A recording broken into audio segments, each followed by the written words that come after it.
할렐루야! 할렐루야! 우리 옆에 있는 분들에게 앞뒤로 한번 인사할 때 주님 부활하셨습니다 하고 인사하겠습니다. 시작. 자, 주님 부활하셨습니다. 주님 부활하셨습니다. 이렇게 합시다. 그 부활이 나의 부활입니다. 시작. 그 부활이 나의 부활입니다. 아멘. 할렐루야. 주님의 은혜가 오늘 저와 여러분들에게 함께하는 줄 믿습니다. 부활의 놀라운 사건은 우리에게 귀한 복이 되고 우리에겐 소망이 되고 부활의 사건을 통해서 결국 이 교회가 세워졌다는 사실입니다.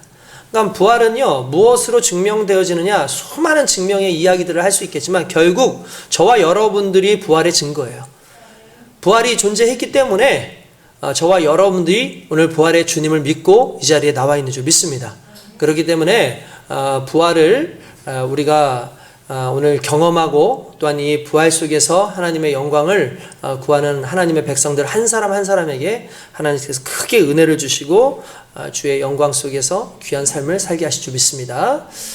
우리가 일반적으로 그 부활에 대해서 이야기를 할 때 수많은 사람들이 이런 얘기를 합니다. 부활의 의미가 무엇이냐? 부활의 의미를 찾아야 된다.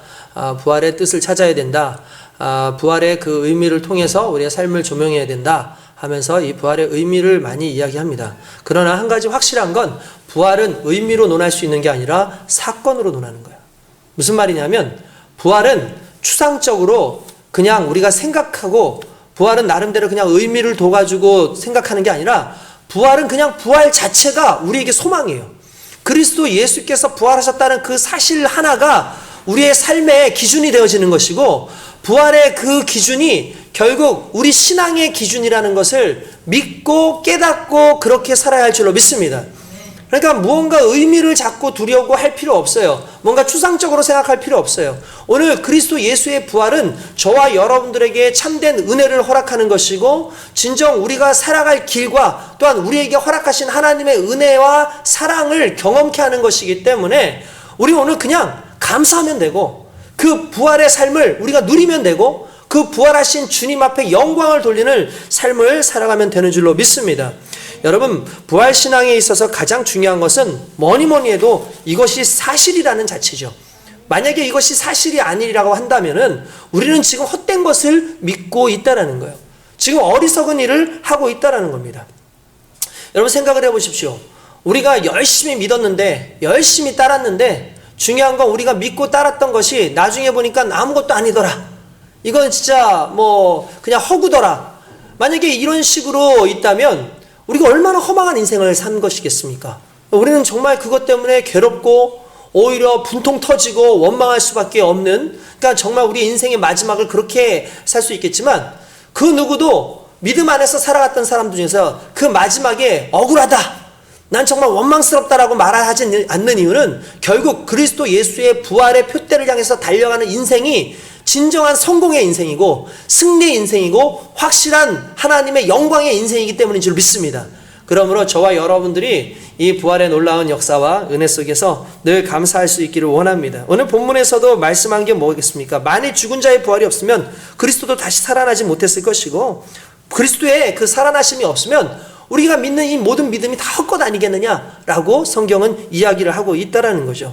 여러분 성도들이야 이제 이 일상적인 생활을 하면서 이제 일주일에 한 번 또 교회를 와가지고 이제 신앙에 대해서 더 깊이 생각을 하겠지만 저 같은 목회자들은 아예 그냥 여기에 목숨을 걸고 그 부활에 목숨을 걸고 신앙생활을 하고 우리의 삶을 다 드리고 있는데 만약에 그리스도의 부활이 없고 그리스도 예수의 은혜가 없다면 여러분 이건 정말 억울한 일 아니겠습니까? 그러니까 여러분들은 아유 저 목사한테 말이야 당했네 이럴지 모르겠지만 저는 어디 가서 하소연도 못하겠죠. 그런 상황 속에서 그리스도의 부활이 확실하고 믿어지고 그 믿음이 우리의 삶을 지탱하고 있다는 것은 정말 하나님의 은혜입니다. 그게 은혜예요. 결국 부활이 믿어진다는 사실 자체가 얼마나 큰 은혜인지 우리는 늘 감사해야 될 줄로 믿습니다. 여러분들도 아시겠지만 부활에 대한 증거가 무엇일까라는 걸 성경 내에서 찾아보면 첫 번째는 뭐냐면 성경 자체가 증거라는 거예요. 왜 그러냐면은 여러분들 오늘 제가 실은 오늘 말씀을 고린도전서 15장 전체를 다 읽고 싶었어요. 왜냐하면 이 고린도전서 15장 자체가 부활장이라고 얘기해서 부활에 대한 부분을 아주 자세하게 기록을 하고 있기 때문에 솔직히 이걸 모든 걸 다 읽어야 되는데 이거를 다 읽으려니까 상당히 길어서 오늘 좀 짧게 끊어서 읽었을 뿐입니다. 그러나 전체적인 모든 부분을 제가 설교로 이제 함께 또 하기를 원합니다.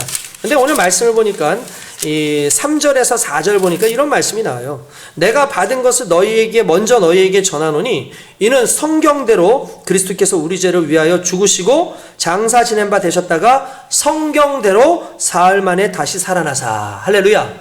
뭐라고 되어 있어요? 성경대로.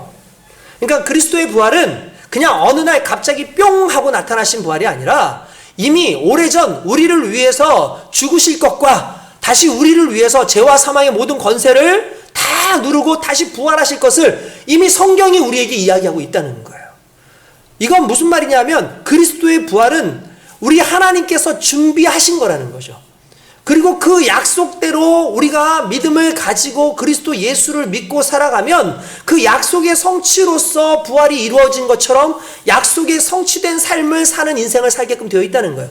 그래서 여러분들 말씀을 많이 읽으십시오. 또한 말씀을 열심히 들으십시오. 왜 그렇습니까? 말씀은 하나님께서 주신 약속이고 그리고 그 약속의 삶을 우리가 인생 가운데서 살다 보면 반드시 성취되어지는 하나님의 복을 누리기 때문입니다. 여러분 성경 속에는요 이러한 하나님의 은혜와 약속들이 끊임없이 있는 거예요. 그냥 우리가 살면서 그냥 인생을 아무런 의미 없이 그냥 생각 없이 사는 것이 아니라 말씀을 읽게 되면요. 그 말씀 속에서 우리가 살아가야 될 방법과 말씀 속에서 우리가 붙잡아야 할 것과 또한 말씀 속에서 우리에게 이루고자 하셨던 하나님의 뜻이 드러나요. 그러면 그것을 통해서 읽고 행하는 동안에 결국 그것이 우리 삶 가운데 마치 그리스도 예수께서 하나님의 은혜 가운데 성취된 예언으로 죽으심과 부활을 보여주셨던 것처럼 우리의 삶도 그렇게 하나님의 은혜의 약속이 성취되어진다는 걸 저와 여러분들이 믿고 달려가길 주님의 이름으로 축원드립니다. 그러므로 말씀대로 하나님께서 우리에게 그리스도 예수의 은혜를 허락하셨기 때문에 그 말씀대로 그 부활의 사건을 우리는 믿으면 된다는 거예요. 오늘 여기 계시는 분들은 다 말씀을 믿는 분들 아닙니까?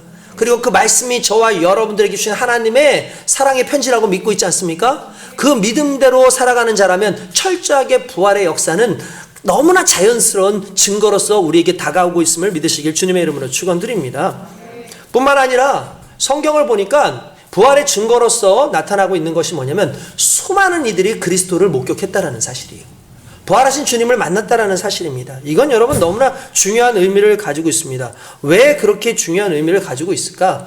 간단하게 말하면 결국 본 사람이 없고 들은 사람도 없다 그러면 허구죠. 지어낸 것이죠. 그러나 이것이 한 사람 두 사람이 들은 것이 아니라 수많은 사람들이 듣고 봤다면 이건 허구가 아니라 너무나 명백한 사실이라는 거예요. 오늘 15장 말씀 속에 보면은 고린도전서 15장 5절부터 잠시 한번 보면 이렇게 나옵니다. 게바에게 보이시고 후에 12 제자에게와 그 후에 500여 형제에게 일시에 보이셨나니 그 중에 지금까지 대다수는 살아있고 어떤 사람들은 잠들었으며 그 후에 야고보에게 보이셨으며 그 후에 모든 사도에게와 맨 나중에 만삭되지 못하여 난 자 같은 내게도 보이셨느니라 라고 말씀을 하고 있다라는 거예요. 여러분 요 안에서 보니까 뭐예요? 게바가 누구죠? 베드로입니다. 베드로에게 보이셨고 물론 여기에 기록은 되어 있지 않지만 예수님께서 마리아와 또한 여인들에게 그의 모습을 보여주셨고 그렇죠? 그 이후에 500여 형제들에게 예수님께 부활하신 모습을 보여주셨고 또 수많은 자들에게 보여주셨다라는 게 성경에 등장을 하고 있다라는 사실이에요. 그리고 특별히 여기에서 우리가 조금 더 깊이 생각해야 될 한 사람이 등장하는데 그게 누구냐면 야고보라는 사람이에요. 여러분 야고보. 여러분 여기에 보시면은요 우리 7절에 보면 그 후에 야고보에게 보이셨으며 라고 되어 있어요. 왜 많은 제자들이 있는데 야고보라는 단어가 여기에 등장을 했을까를 좀 생각해 볼 필요가 있어요. 이건 여러분들 좀 상황을 아셔야 되는데 여기서 나오는 야고보는 누굴까요? 맞아요. 예수님의 동생 야고보입니다. 예수님의 동생 야고보. 갑자기 왜 예수님의 동생 야고보에게라는 말이 나왔을까 생각을 해보면 너무나 간단한 건데 이런 거예요. 예수님을 수많은 사람들이 믿고 따랐는데 예수님을 믿고 따르지 않은 사람들이 바로 예수님의 식구들이었어요. 선지자가 고향에서 대접을 받지 못한다고 그렇게 말씀을 하지 않습니까? 그런데 예수님도 마찬가지였어요. 예수님도 예수님의 수많은 사람들이 예수님을 따르지만 정작 예수님의 가족들은 예수님을 구세주로 영접하지 않았다는 거예요. 아마 여러 가지 이유가 있지 않았을까 싶습니다. 유일하게 예수님을 구세주로 믿고 예수님을 따랐던 유일한 가족 중에 한 사람이 누구예요? 엄마 마리아예요. 마리아만 그 예수님의 사역에 함께 동행을 하면서 다녔지 그 형제들은 예수님과 함께 다니는 사람이 없었고 예수님의 그 하는 행동을 좋아하는 사람이 없었어요. 그도 그럴 수밖에 없는 것이 오히려 예수님을 따라다니는 수많은 사람들 속에 마리아 같은 경우는 이미 예언으로도 받았고 하니까 예수님이 누군지를 알잖아요. 그러니까 얼마나 예수님에 대해서 지극정성으로 했겠습니까? 그런 모습들 속에서 어쩌면 동생들은 약간 방치된 느낌이 있을지도 모르겠고 아마 형에 대한 그 시샘이 있었을지도 모른다라는 생각이 좀 들어요.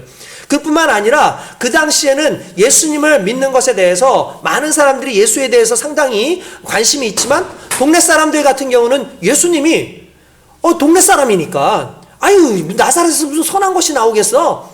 예수가 무슨 그냥 목수의 아들이었지. 그냥 이 정도로만 항상 생각을 하는 거예요. 그러니까 주변 사람들이 자꾸 박해를 해요. 핍박을 해요. 가족들은 막 핍박을 하는 겁니다. 여러분 이게 가족들을 핍박하면 이게 쉽지가 않죠. 여러분 혹시 그 안중근 우리 의사 안중근 선생님이 돌아가신 이후에 이토 히로부미를 저격하고 난 다음에 그분이 형장의 이슬로 사라지지 않습니까? 우리에게서는 너무나 위대한 영웅이고 그 영웅을 기리는 의미로 지금 뮤지컬도 만들어지고 온갖 다양한 이제 시나 음악이나 이런 것들도 막 만들어지고 그래요. 그런데 여러분 우리는 그 안중근 선생님을 많이 기억하지만 그의 아들과 그의 가족들에 대해서 잘 모르는 경우가 있어요. 그런데 여러분들 안타깝게도 안중근 선생님의 아들 중에 막내 아들이라고 할 수 있는 안중생은 친일파였습니다. 친일파가 돼요. 그 이유가 뭐냐면 안중근 의사가 저격을 하고 난 다음에 이 안중근의 아내와 아이들을 데리고 연해주로 가게 됩니다. 연해주로 가서 그때 있는데 얼마나 두렵겠어요. 이제 자기네들이 어떤 일을 당할지 모르는데 그래서 그 두려운 가운데 있는데 그 큰아들이 7살 때에 어떤 사람이 주는 과자를 먹고 그냥 죽어버려요. 그러니까 이 어머니가 상당히 트라우마가 빠지겠죠. 이 가족들은 언제 어떻게 죽을지 모르는 그런 위협 가운데 있는 거예요. 막 벌벌벌벌 떠는 어떤 그런 상황 속에 있었던 거죠. 그러니까 이 사실을 알고 상해에 있는 임시정부에 이 선생님들이 그들을 부른 거예요. 그래서 상해로 가서 거기서 거하는 그런 상황이 있어서 그나마 마음 편하게 좀 살 수 있겠구나라고 했는데 그때 이제 윤봉길 의사라든지 이런 분들이 항일 의거를 하면서 그냥 폭탄 테러를 하고 원청으로 테러하는 이런 상황 속에서 상해에 있는 임시정부를 공격을 해야 된다 해서 수많은 일본 사람들이 와가지고 그들을 잡는 과정 속에서 사람들은 다 도망갔는데 이 사람들은 방치가 된 거예요. 안중근 의사의 그 가족들이. 그러고 나니까 거기에서 온갖 핍박을 주고 막 박해를 하고 막 힘들게 하는 그런 상황이 있고 정말 이 안준생이라고 하는 그 아들은 30세가 될 때까지 어떤 변변한 직장조차 얻을 수 없는 그런 상황이 되고 온 가족이 다 정말 힘들게 그렇게 살아가는 상황이었다는 거예요. 그런 중에 어느 날 어떤 한 남자가 찾아왔는데 그 사람이 누구냐면 미남이라고 하는 사람인데 그 사람이 바로 총독이었습니다. 그 총독이 뭐라고 하냐면 서울에 가면은 방문사라고 하는 절이 있는데 그 절에서 이토 히로부미를 기리는 어떤 그런 제사를 드리려고 한다. 그때 그의 아들 히로쿤이라고 하는 사람이 오는데 그에게 사과를 해라. 사죄를 해라. 근데 이게 그냥 권유가 아니라 일종의 협박성인 거예요. 만약에 이것을 듣지 않았을 때는 어떻게 되겠습니까? 큰일 난 상황이 있는 거죠. 어쩔 수 없이 왔어요. 그리고 수많은 사람들이 보는 앞에서 그의 아들에게 가서 머리를 숙이고 가서 우리 아버지가 큰 죄를 지었다. 난 당신에게 씻을 수 없는 죄를 지었다 그러면서 막 그렇게 눈물을 흘리면서 그를 붙잡는 거예요. 그 이후에 미나미 총독의 양아들로 그는 되었고 뿐만 아니라 그는 이 히로쿠니하고 계속 지역을 돌아다니면서 사지 않은 쇼를 계속해서 해줘야 되는 그런 상황이 생긴 거죠. 나중에 상해로 돌아왔을 때 어마어마한 상금을 가지고 그는 잘 사는 어떤 상황 가운데 있었습니다. 나중에 임시정부에서 우리가 잘 아는 김구 선생이 이제 배반한 그런 사람들을 죽이는 데 있어서 안준생의 이름도 올라갈 만큼 그는 철저하게 친일파가 되어 있었다라는 거죠. 나중에 1951년도에 부산에서 폐결핵으로 그가 죽는 그런 상황이 옵니다. 근데 그때 그렇게 얘기해요. 사람들이 어떻게 해서 그렇게 됐느냐? 어떻게 해서 그렇게 할 수 있느냐? 사람들은 호부견자라고 아버지는 호랑인데 자식은 개다 라고 그렇게 욕을 하는데 너 어떻게 그럴 수 있느냐? 하는데 눈 하나 깜짝하지 않아요. 그러면서 뭐라고 얘기하냐면은 아버지는 나라의 영웅이었지만 우리 가족에게는 큰 재앙이었습니다. 나는 나라의 재앙이었겠지만 그러나 내 가족에게는 영웅입니다 라고 얘기했어요. 그게 무엇을 의미하는 겁니까? 개인의 삶 가운데 힘들었던 거예요. 아버지의 그 위대한 그 사건 이후에 수많은 고난이 그들에게 있었다는 거죠. 이게 너무나 안타까운 상황이죠. 더 안타까운 것은 그들을 돌봐야 되는 수많은 사람들이 그 중간에 다 사라지고 심지어 같은 나라 사람들까지도 그를 외면하는 이런 상황 가운데 얼마나 힘들었겠습니까? 충분히 이해가 됩니다. 정말 원하기는 그럼에도 불구하고 더 잘 썼어야 되겠지만 어떻게 보면은 이 당시에 예수님의 그 가족들은 어떻게 보면 그런 위치였다는 거예요.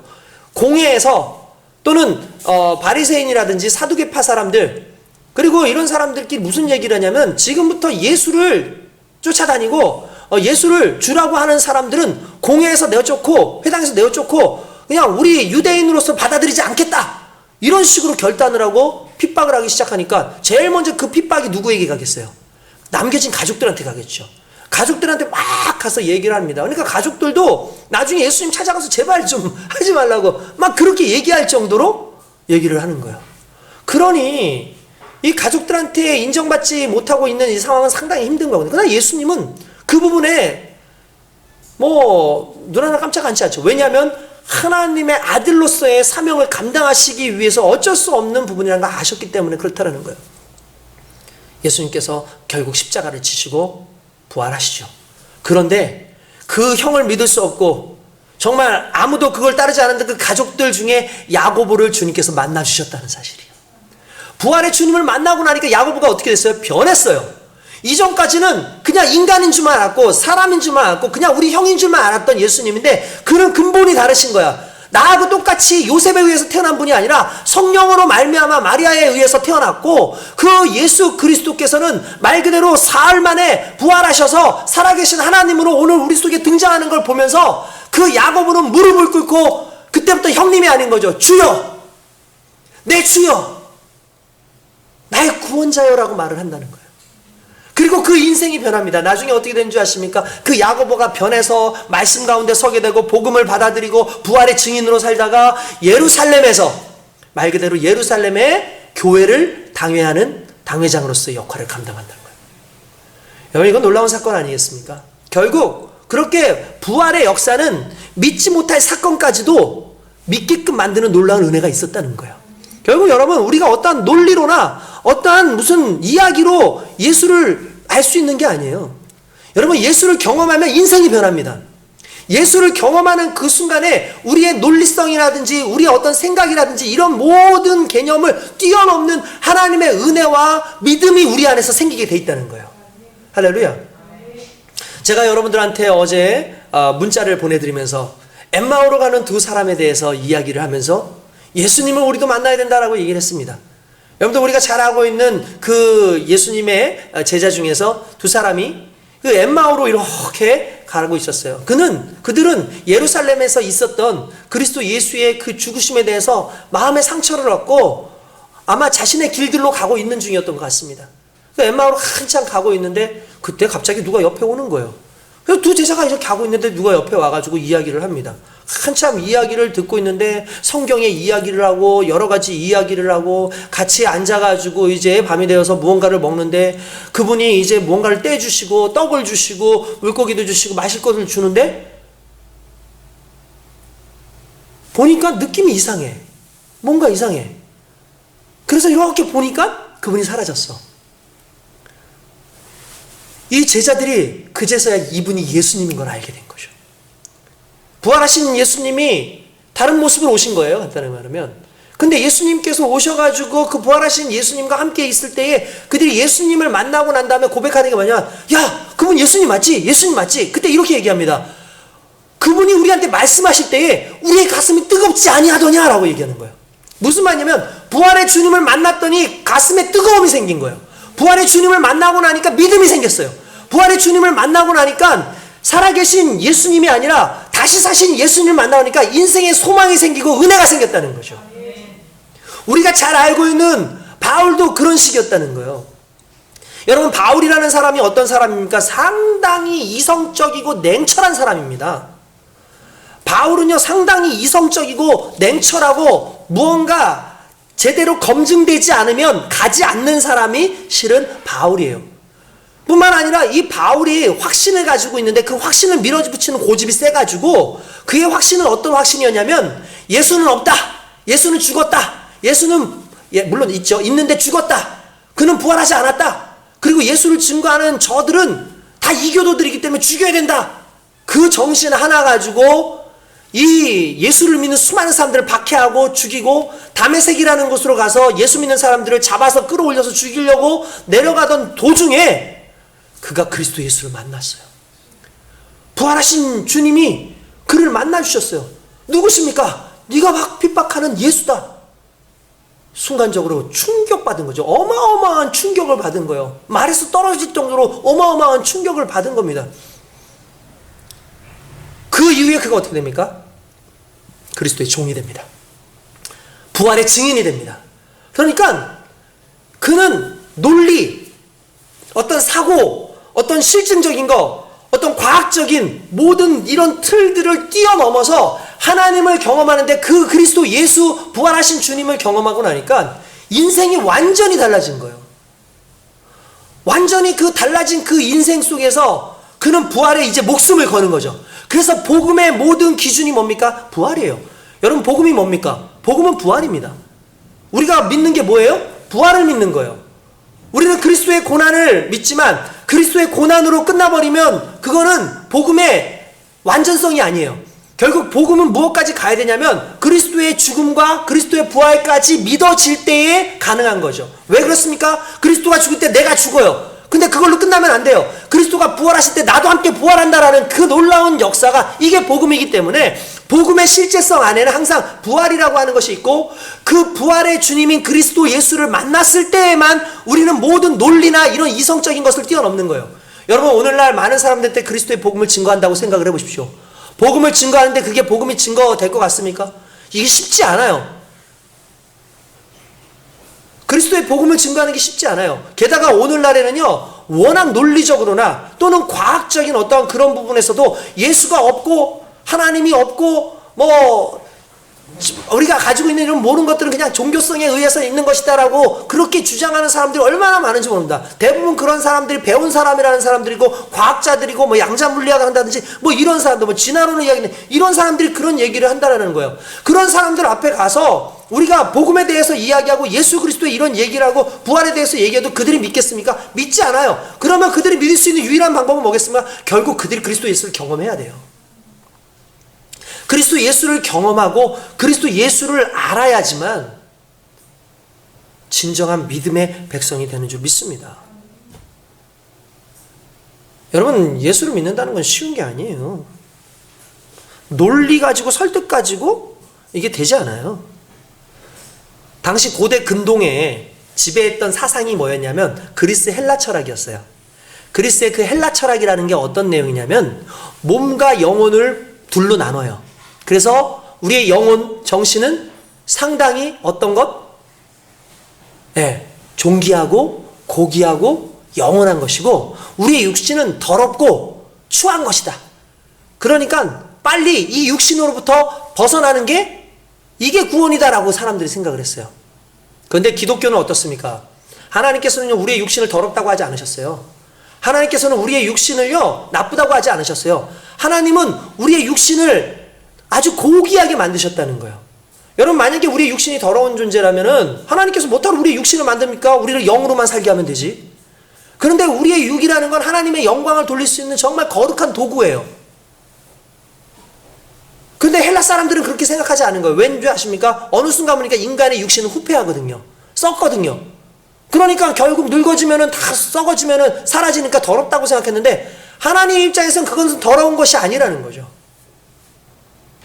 그러니까 부활을 얘기했는데 이 고대에 이 사람들이 부활이 잘 안 믿겨져요. 이해가 안 되고 부활이라고 하는 것을 복음으로 얘기하니까 어리석은 걸로 봤어요. 이유는 간단해요. 왜냐하면 헬라 철학사에서는 몸은 어떤 거예요? 빨리 없어져야 되는 거잖아요.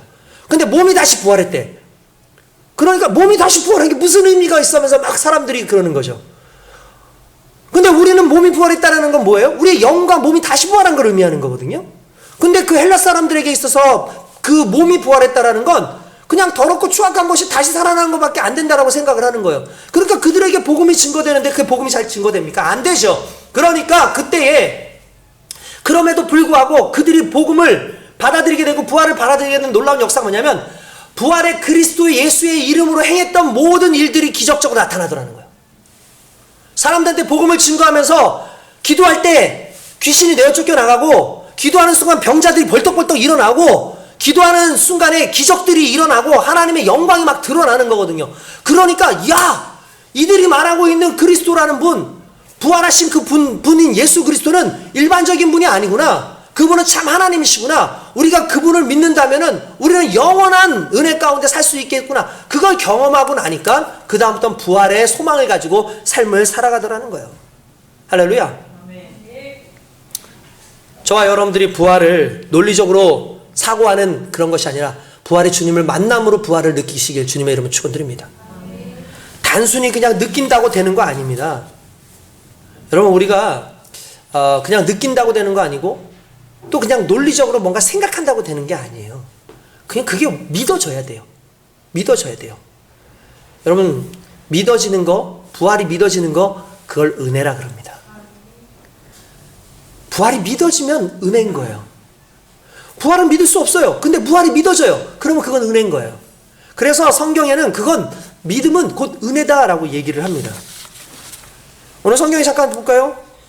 10절에 보니까 이렇게 나옵니다. 바울 스스로가 생각하니까 자기는 절대로 예수 믿을 사람이 아닌 거예요.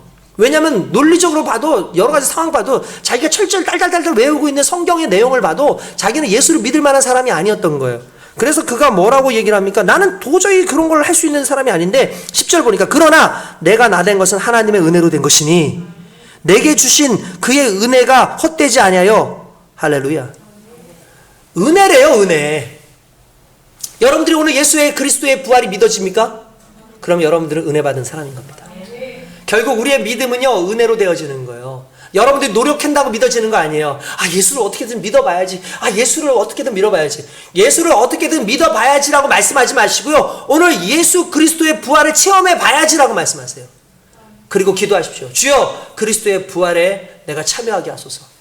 그 부활 안에 내 인생이 변화되게 하소서. 그렇게 기도하는 저와 여러분 되시길 주님의 이름으로 축원드립니다. 할렐루야. 그게 중요한 거예요. 뭔가 논리적으로 따지고 해가지고 되어지는 게 아니라는 거예요. 세상의 일들도 보십시오. 뭔가 여러분들 논리적인 것으로 인해서 다 이루어질 것 같죠? 그렇지 않아요. 대부분 논리적인 그 상황으로 이루어지는 게 아니라 어느 순간 번뜩 나오는 어떠한 생각과 어떠한 상황과 이런 것들에 의해서 막 이렇게 이어지는 것들이 얼마나 많은지 모릅니다. 그렇기 때문에 우리는 이 부활의 신앙을 가지고 살아가는 저와 여러분들의 삶의 가장 중심은 결국 부활을 체험하는 거예요. 할렐루야. 부활을 믿으십니까? 아멘. 부활을 믿으면 그 부활 안에서 하나님의 영광을 누리며 살아가는 거룩한 인생 될 줄로 믿습니다. 부활을 추상적으로 생각하지 마십시오. 부활은 추상적인 의미적인 것이 아니라 실제로 오늘도 우리 삶 가운데 우리를 이어가는 놀라운 역사라는 거예요. 믿으십니까? 아멘. 그렇죠. 맞습니다. 부활을 그렇게 경험하는 거예요. 무슨 어떤 화려한 어떤 무슨 상황을 가지고 하는 게 아니라 정말 단순하게 부활하신 주님을 경험하고 부활의 주님이 말씀하신 대로 그냥 따라가는 거예요. 그럼 돼요. 우리의 생각대로 우리대로 이렇게 안 되면 안 되지 이렇게 그렇게 필요 없어. 하나님이 약속하신 대로 그냥 따라가면 되는 거예요. 최근에 제가 어떤 형제로 인해서 상당히 좀 힘든 부분이 있었습니다. 마음이 좀 힘들었어요. 여러 가지로 힘들었어요. 그 친구로 인해서 들려오는 그런 이야기들이 나에게 좋은 이야기들이 아니고 막 너무나 힘든 그런 상황들이 좀 있었어요. 근데 그 친구가 또 안타깝게도 교회를 한동안 교회를 나오지 않는 그런 상황이 있다 보니까 여러 가지 마음이 제가 복닥복닥거리는 어떤 그런 상황이 있었어요. 근데 제 마음이 상당히 힘든데 외면하고 싶지만 그래도 만나서 무언가를 얘기해야겠다고 생각을 했어요. 근데 내 나름대로 이 친구하고 만나가지고 이야기할 논리적인 모든 걸 쫙 해서 팩트로 공격해서 그래서 네가 문제야! 라고 얘기를 하고 싶은 마음이 있고 일일이 다 준비를 했어요. 그 친구를 만났어요. 대화를 했어요. 분명히 내가 이렇게 얘기하면 이 친구가 이렇게 변명으로 받아칠 거고 이렇게 할 거고 이렇게 할 거고 이렇게 할 거고 제가 다 이렇게 평소에 그 모습을 보니까 그럴 것 같다는 생각을 딱 했는데 내가 가서 딱 이렇게 얘기했더니 죄송합니다. 미안합니다. 목사님 저 때문에 고생하셨네요. 어떤 일정한 부분은 얘기는 하지만 그냥 그 얘기를 하는 거예요. 그냥 정리가 다 돼버렸어요. 그냥 상황이 다 정리가 됐어요. 그냥 이렇게 얘기하고 저렇게 얘기하고 그러니까 너무나 자연스럽게 상황이 정리돼서 그 다음부터 보니까 교회 나와서 봉사도 하고 그 다음에 보니까 예배도 빠지지 않고 그 다음에 보니까 어떤 상황 속에서 서로 대화도 잘 되고 보면서 웃으면서 인사도 하고 밥도 먹는 어떤 그런 상황이 왔어요. 아주 복잡하게 나는 생각을 하고 복잡하게 어떻게 풀어가야 되나 이 모든 걸 생각했는데 그냥 딴 게 아니에요. 그냥 나는 아무 생각 안 했는데 그냥 자연스럽게 어떤 문제에 대해서 얘기하면서 그냥 용서라는 그 자체로 그냥 다 끝나버렸어요. 하나님은 우리에게 부활의 역사를 주시면서 부활 자체를 주신 이유가 뭔지 아십니까? 용서예요. 내가 너희를 용서할게. 부활을 주신 이유는 간단해요. 모든 고난 가운데 이런 모든 거 다 신경 쓰고 하나님 나 어떻게 살아요? 나 도망갔잖아요. 예수님 순환당하실 때 도망갔잖아요. 베드로도 있죠. 예수님 도망갔을 때 모든 제자들이 다 도망갔죠. 예수님 다 거부하는 모든 상황 가운데 나 어떻게 해야 될지 몰라요. 근데 주님께서 부활이라는 걸로 용서해 주셨어요. 부활로 다 일로 와. 이제 너희들도 부활 안에 들어올 수 있어. 그걸 경험하는 순간에 하나님의 은혜가 우리 가운데 오는 겁니다. 할렐루야. 이게 부활이에요. 그리고 부활은요 결국 천국행 티켓수만 생각하면 안 된다는 거예요. 오늘 여러분 우리가 성경을 읽었는데 고린도전서 15장 읽었던 그런 부분부터 쭉 그냥 가서 58절까지인가요? 한번 딱 보면은 그 내용 속에서 여러분들 한 가지 물어볼 게 있어요. 자, 이 고린도전서 15장은 누구한테 쓰여진 겁니까? 고린도 사람들에게, 고린도 성도들에게 쓰여졌어요. 그러면 고린도 성도들은 믿는 자입니까? 믿지 않는 자입니까? 그러면 이 부활에 대한 내용을 지금 누구한테 설명하고 있는 거예요? 믿는 자에게요? 그럼 여러분 지금 잘 알아둬야 돼요. 지금 고린도전서 15장은 예수님이 부활하셨어를 얘기하려는 게 아니에요. 예수님의 부활을 믿어라라는 걸 얘기하려는 게 아니에요. 여기에 있는 사람들은 예수 그리스도의 부활을 이미 믿는 사람들이에요. 예수 그리스도의 부활을 믿어요. 근데 여기 성경에 보면 어떤 내용이냐면 계속해서 바울이 말하는 게 그런데 너희 중에 부활이 없다고 하는 자가 있으니 라고 얘기를 해요. 그 말은 무슨 말이냐면 이런 거죠. 그리스도의 예수의 부활을 믿으면서 우리 인생의 부활을 믿지 않는 거예요. 이해되셨어요?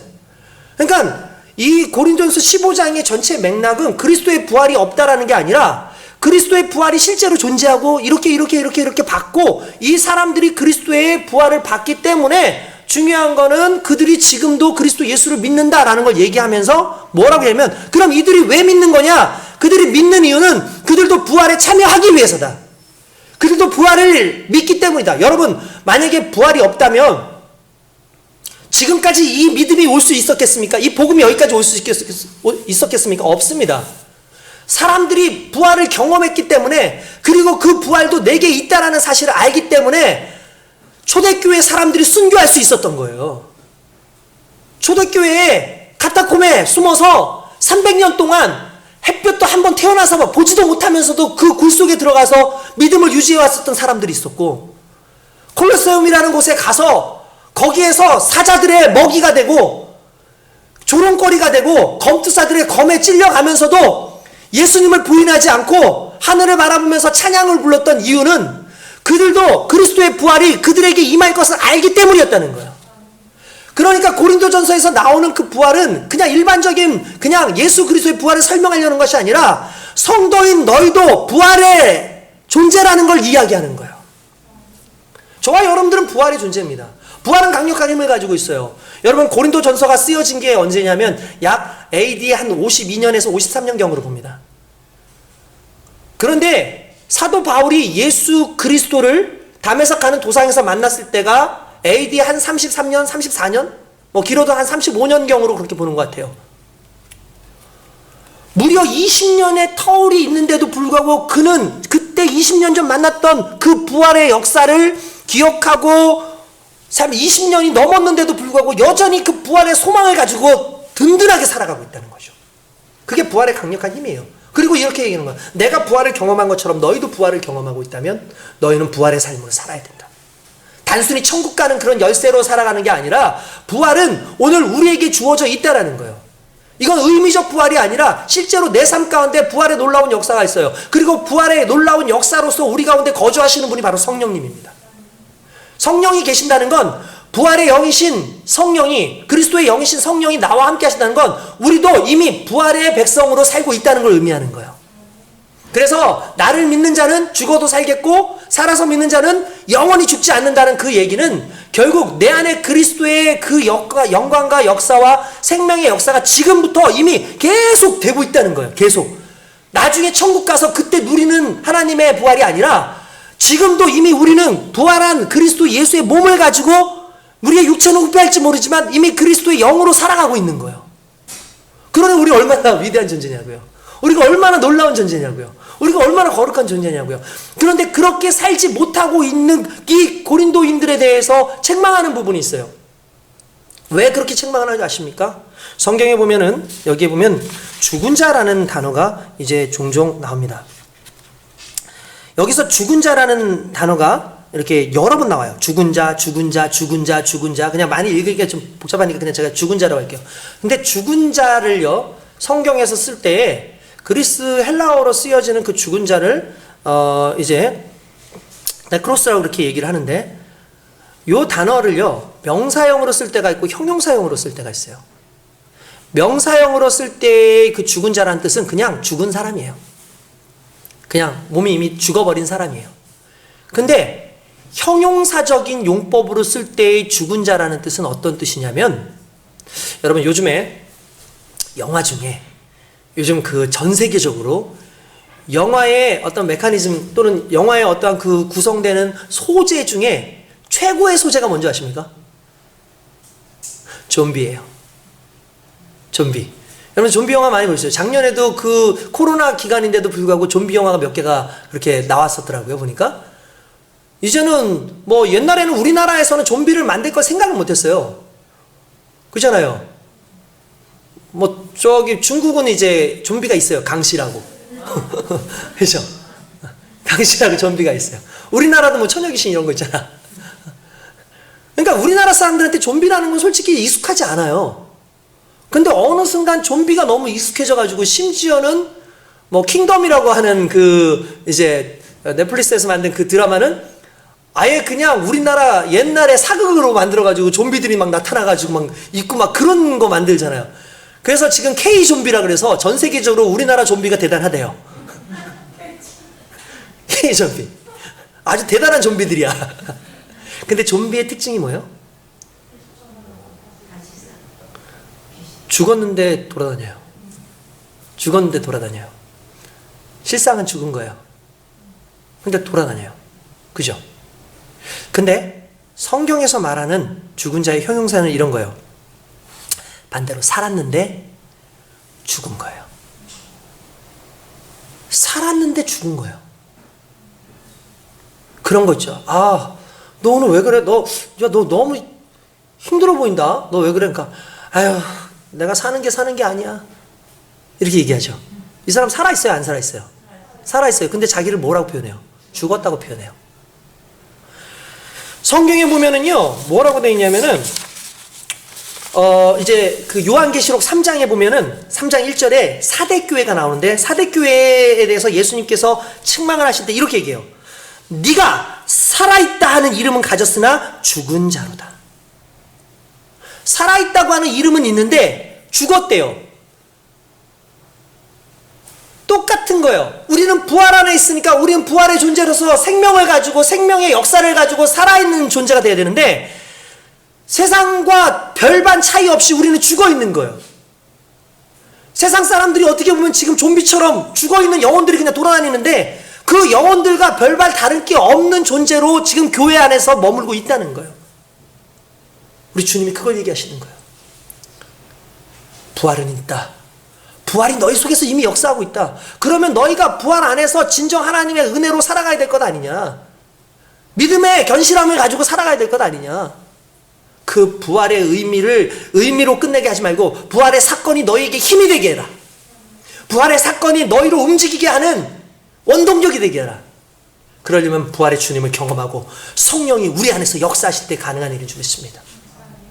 성령의 놀라운 역사가 우리 가운데 있잖아요.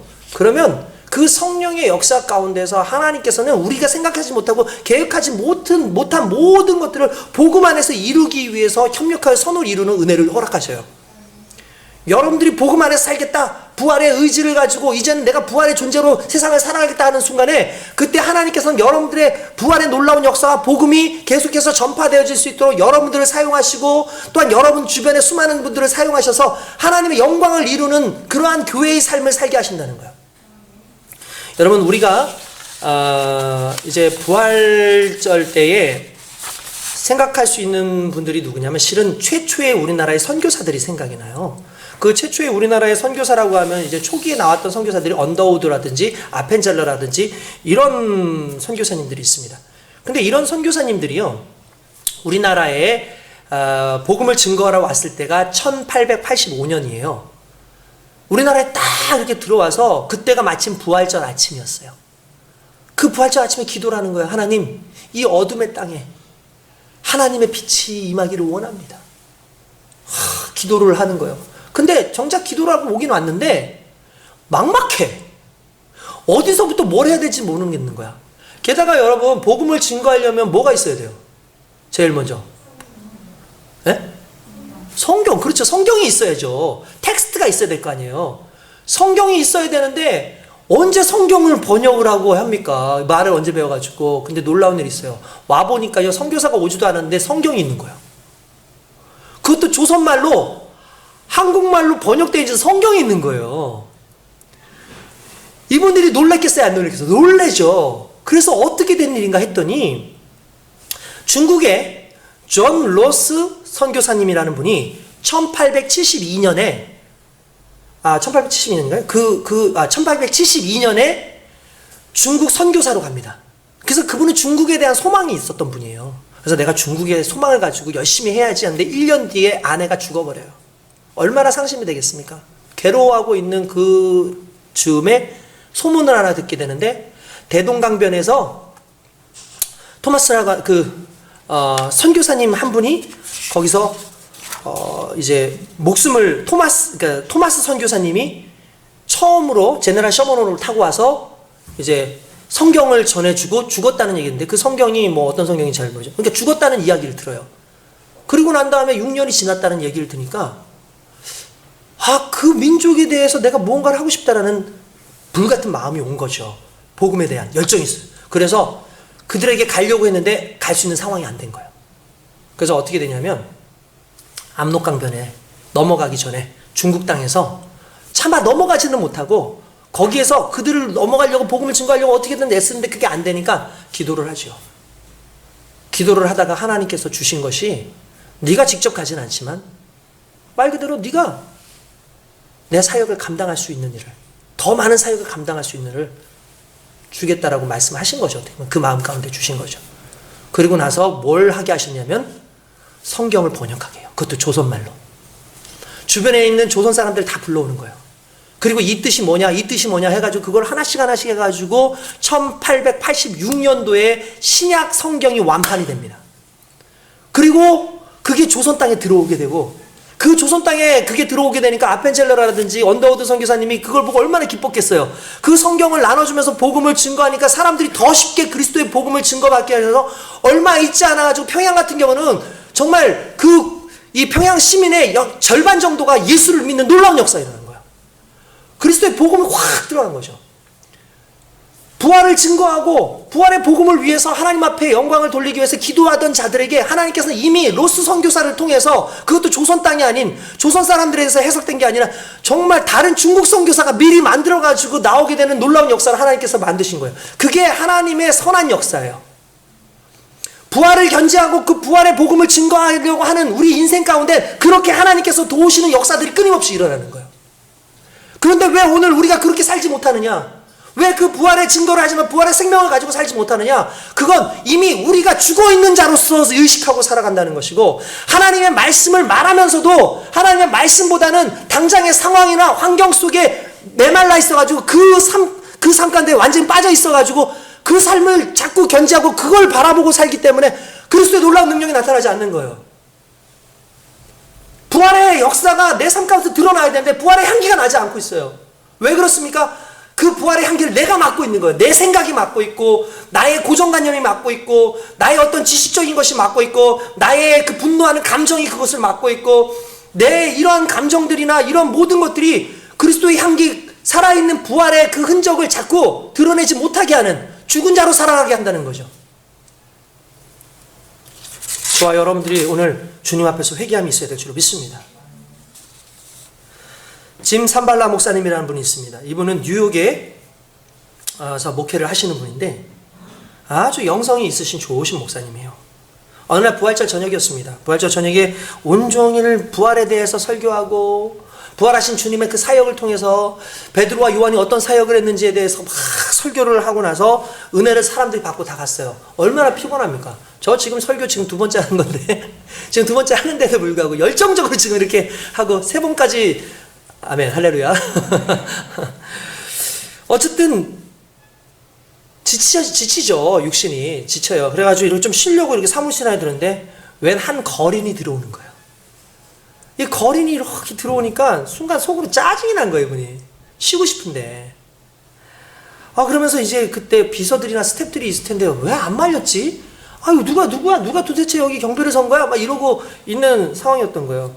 근데 거린이 딱 들어왔는데 냄새가 그냥 확 코를 찌르는 거예요. 아우, 너무 냄새가 난다. 너무 막 이게 좀 더 화가 나는 거죠. 도저히 못 찾겠는 거예요. 그래서 도저히 안 되겠다. 이 사람 빨리 내보내야겠다 해가지고 거린한테 주려고 주머니에서 이렇게 한 $10 정도를 챙겨가지고 줘야겠다 해가지고 $10를 이렇게 찾고 있었대요. 찾고 있는데 갑자기 이분이 목사님 저는 돈이 필요해서 온 것이 아니라 저는 예수님이 필요합니다. 저에게 예수님을 알려주십시오. 그렇게 얘기를 하더라고요. 이분이 충격이 왔어요. 왠 줄 아십니까? 그날 그가 설교할 때 은과 금은 내게 없어도 내게 있는 것을 내게 주느니 곧 나사렛 예수 이름으로 일어나 걸으라 하였어요. 은과 금은 내게 없어도 내게 있는 분은 그리스도 예수니까 그리스도 예수를 너에게 보내주겠다는 건데, 그를 보고 자기가 은금을 찾고 있는 거예요. 지금 그를 내보내기 위해서 은금을 찾고 있는 거예요. 자기가 순간적으로 충격을 받은 거예요. 내가 뭐 하는 거지 지금? 내가 뭐 하는 거지? 너무 부끄러워서 눈물을 펑펑 흘리기 시작했어요. 그때 예수님께서 음성해 주셨어요. 너 저 사람 냄새 싫지? 너 그냥 저 사람이 이렇게 들어온 것 자체가 너무 싫지? 근데 나는 이 사람을 사랑한다. 그래서 너한테 보냈어. 나는 그 냄새까지도 사랑한다. 이 산발라 목사님이 자기도 모르게 그 이야기를 듣는 순간 이 사람을 가서 끌어안습니다. 근데 놀라운 일이 일어났어요. 끌어안는 순간에 냄새가 나질 않는 거예요. 근데 놀라운 건 향기로운 냄새가 나기 시작하는 거예요. 그를 끌어안았어요. 그를 위해서 기도했어요. 축복해줬어요. 갈 곳이 없다는 걸 알고 그 사람의 이름을 보니까 데이빗이라는 사람이에요. 그래, 데이빗. 그러면 나와 함께 내가 도와줄 테니 그렇게 거하자 하면서 그를 일단은 보니까 알코올 중독도 있고 몸을 보니까 완전히 망가져 있는 사람이에요. 그래서 그를 해독하는 어떤 그 효과를 갖게 하는 내 일주일간을 그를 쓰게 하고 그 다음에 교회에서 봉사를 하게 한 거예요. 1년 동안 차량 봉사, 그 주차장에서 봉사하고 하면서 주차장 안내를 시키면서 성경 공부를 끊임없이 한 거예요. 이 사람이 진짜 말 그대로 그리스도의 은혜를 받고 부활의 주님을 경험하게 된 거죠. 교회 나와서 1년 후에 간증을 했어요. 하나님께서 나를 이렇게 사랑하셨습니다. 말씀을 조목조목 되면서 이런 말씀을 통해서 하나님께서 은혜 주셨습니다 했는데, 진산발라 목사님이 이렇게 보고 있으니까 이분이 말씀의 은사가 있는 거예요. 그 데이빗이. 이 사람은 그냥 있으면 안 되겠다 싶어서 신학교를 보냈어요. 신학교를 보내가지고 신학 공부를 하게 돼서 목사 안수를 세워가지고 그를 뉴저지에 있는 교회에 담임 목사로 세웠는데 그가 가자마자 놀라운 부흥의 역사가 일어났어요. 만약에 그냥 돈 한 푼 주고 보냈다면 이 놀라운 역사가 일어났겠습니까? 근데 우리의 의식은요, 그냥 그렇게 주고 보내버리고 싶어요. 우리의 의식은 하나님의 부활의 놀라운 역사가 나의 삶을 통해서 나타나길 원하는데 우리는 의도적으로 의식적으로 귀찮고 짜증나고 내가 해야 될 것도 하고 내가 진짜 말 그대로 이런 일도 하고 저런 일도 연애도 해야 되고 또 돈도 벌어야 되고 공부도 해야 되고 여러 가지 상황 속에서 그냥 내가 시간적으로 여러 가지 스스로 있으니까 그냥 대충 이렇게 해버리고 말자 해서 우리 스스로가 그 사역을 막고 있는 거예요. 붙잡고 있는 거예요. 놀라운 역사 일어났겠습니까? 일어나지 않는 거죠. 오늘 우리가 회개해야 되는 것은 부활의 삶을 살고 부활의 생명을 드러내야 되는데 여전히 우리가 그 삶을 막고 있다라는 자체가 결국 아직 죽지 못한 나의 자아가 있기 때문이라는 거예요. 부활은 언제 경험하는 줄 아십니까? 죽음 이후에만 부활을 경험할 수 있습니다. 죽지 않았는데 부활이라는 단어 씁니까? 안 쓰죠. 부활은 반드시 죽음 이후에만 우리에게 오는 거예요. 우리의 생각과 우리의 사상과 우리의 정치적인 어떤 신념이나 또는 어떤 이런 모든 것들을 완전히 내려놓고 죽여놓고 그리스도 예수 안에서 살아갈 때에만 내 안에 그리스도의 부활이 있고 부활의 흔적들이 끊임없이 우리 삶 가운데 나타난다는 거죠. 할렐루야. 결국 고린도전서는 15장은 그걸 이야기하고 싶었던 거예요. 단순히 예수 그리스도의 부활을 얘기하려는 게 아니라 이 부활이 너희 안에도 있어. 근데 부활의 삶을 살아야지 라고 얘기하는 거죠. 우리 한번 말씀 한번 같이 찾아서 읽어봅시다. 고린도전서 우리 15장 우리 58절 말씀을 한번 같이 읽어봅시다. 우리 57절부터 한번 읽어볼까요?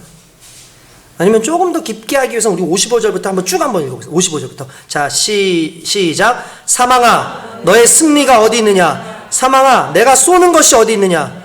사망이 쏘는 것은 죄요. 죄의 권능은 율법이라. 우리 주 예수 그리스도로 말미암아 우리에게 승리를 주시는 하나님께 감사하노니 그러므로 내 사랑하는 형제들아 견실하며 흔들리지 말고 항상 주의 일에 더욱 힘쓰는 자들이 되라. 이는 너희 수고가 주 안에서 헛되지 않은 줄 알미로다. 할렐루야. 사망아, 너희 쏘는 게 어디 있냐? 사망아, 너희로 인해서 피해를 줄 것이 뭐냐? 그건 죄 아니냐? 그러나 너의 죄 문제는 부활하신 그리스도 예수 안에서 다 해결되어졌어. 이미 우리는 죄와 사망으로부터 벗어난 존재야. 고린도 백성들이여, 성도들이여, 사랑하는 성도들이여, 예수인적교회 성도들이여, 이젠 정신을 차리고 그리스도 예수 안에서 살아있는 자로 부활의 존재로 사시기 바랍니다. 그러면서 이렇게 마지막으로 얘기하는 거죠. 뭐라고요? 견실하며. 무슨 말이에요? 은혜 가운데 확고히 서며 흔들리지 말고 어떤 상황이 오든 어떤 문제가 오든 그 문제 때문에 흔들려가지고 내 안에 있는 부활의 향기가 밖으로 나가는 것을 막고 있는 나의 불신의 모습을 갖지 말고 마지막 뭐라고 되어 있어요? 주의 일에 더욱 힘쓰는 자들이 되라. 할렐루야.